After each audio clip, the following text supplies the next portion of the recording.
Hey, welcome to another week with Bob and Chris. This week was a crazy week. I know, Chris, you were down in Orlando, Yep. and I got in very late last night. had you Very very. late. Hopefully, you didn't have one of my travel adventures because I'm not sure how many chapters I've got in the book now for travel adventures with Bob. I saw somebody that I think was having a mental breakdown Oh as we no! were pushing away from the jetway. We had to stop the plane, reset it, and they escorted the person off the plane after bringing the jetway back down. So that's why I was so late getting home. Oh no! It was a interesting experience. Nobody got hurt. The person, I think, obviously the person they were trying to get medical attention, I think, for, but yeah, that's the dangers of flying out late too, out of Florida back to Michigan. So Yeah, I had one flight from Florida where we actually had to do an emergency landing in Orlando because they thought they had a fire indicator on one of the engines. that's worse than my story. That's much that's a lot scarier than my story. Yeah, Yeah, I was flying up the coast to go to New Jersey, and all of a sudden they made a left hand turn. And like my wife's like, "Where are we going?" And they put the plane on this remote runway, and five fire trucks converged on the plane, and they just looked at it with us sitting on it. We didn't evacuate the plane, but it was a tense moment. yeah, this is one of the times when you're flying like nah, I don't want to do this anymore. Which we can parlay this in cybersecurity if you have an incident, and we're in cybersecurity awareness month. Once you go through something like that, you don't want to go through it again. It's like a car accident, right? You get in a car accident, you never want to go through it again. Um, Yeah, actually, that brings up a really good point. A lot of people think, if I get hacked, I just go restore all the backups or put things back and we just move on. But that's not the case anymore. No, and I think that's the one thing that we're missing in Cybersecurity Awareness Month. We talk about the basics, and that's really cool because the basics are important. MFA, train your users, make sure that people aren't clicking on phishing emails, things like that. But once you get past the basics and you get into that, it's a different world. With the way that data is extracted now, you probably need to get an incident response firm involved, and those costs can add up very quickly. So, Um, Chris, I think we need to go back a little bit and really talk about what an incident response firm is doing, yep. because a lot of people are like, well, I think, well, my email got compromised. I changed the password. We turned on MFA. We're all set. We're all set to go now, right? So, yeah, yeah. Until you didn't clean up how they actually got access to your data, and maybe they continue to have access to your data and you don't know it. That's where. So, yeah, to your point, this is when something bad happens in your company. From a cyber perspective, you can talk to most IT companies can give you some basic guidance to it, like clean up certain things or look at certain things and we kind of make that decision.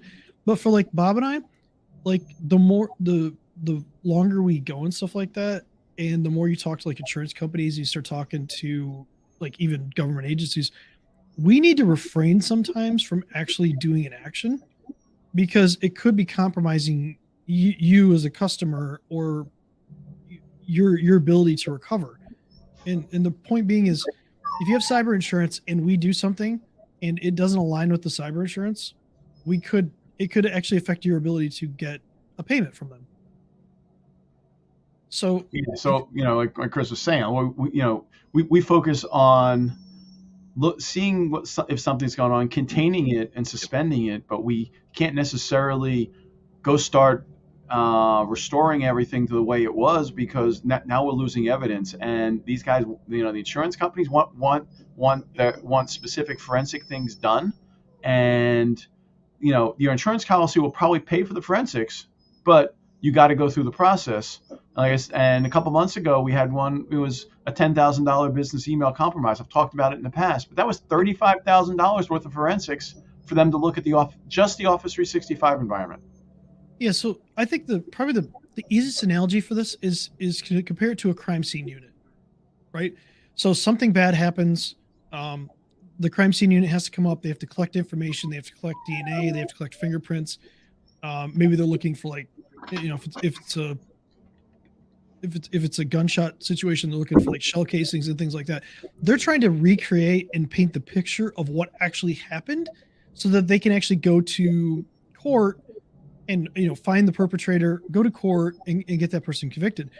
Incident response is exactly the same way.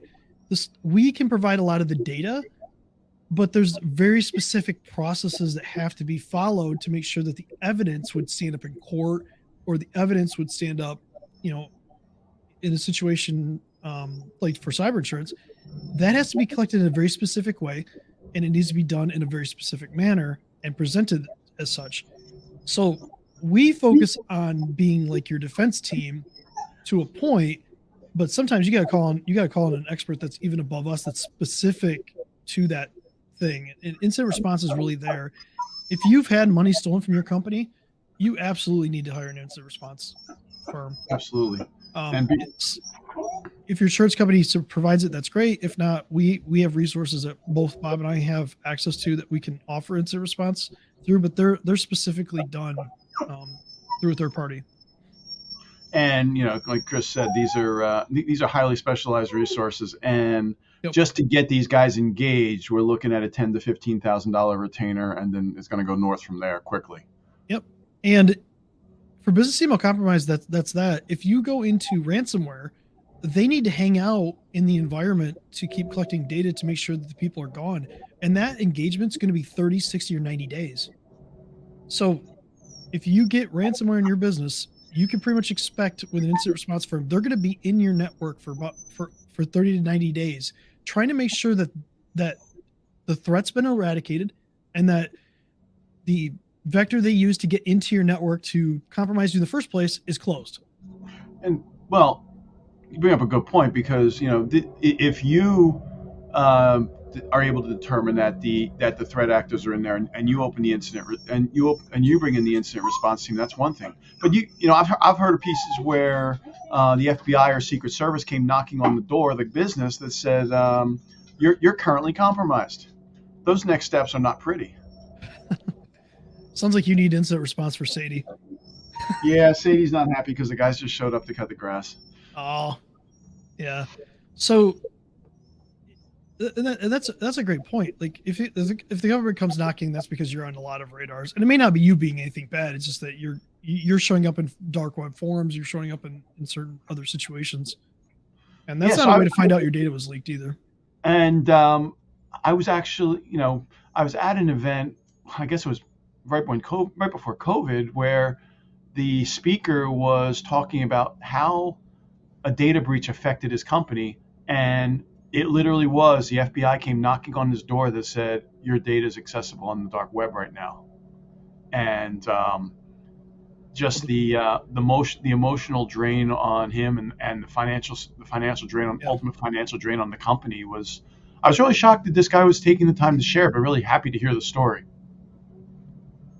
Well, I kind of wish people would stop being embarrassed to share, just because it is so powerful. It is so powerful, especially if you see a colleague or, even a competitor that's suffered through this, because we can all be a victim.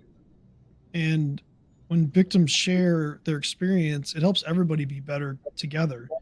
And I think that's a missing part right now, like, especially with private companies, because they don't want to report it. They feel embarrassed. They don't want to admit that something bad happened.